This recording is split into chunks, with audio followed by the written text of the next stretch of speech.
20 থেকে 35 বছর বয়সের মধ্যে সবথেকে মূল্যবান সময় হচ্ছে জীবনের এটা।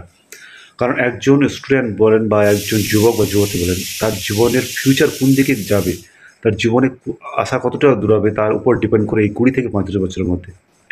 যদি একজন 20 থেকে 35-এর মধ্যে পড়াশোনা করে বা কোনো ব্যবসায় লিপ্ত হয়ে যায় বা অন্য কোনো ফালতু আড্ডা মারে বা ফালতু কথায় জড়িয়ে পড়ে বা প্রেমে জড়িয়ে পড়ে, তার উপর ডিপেন্ড করে তার লাইফ।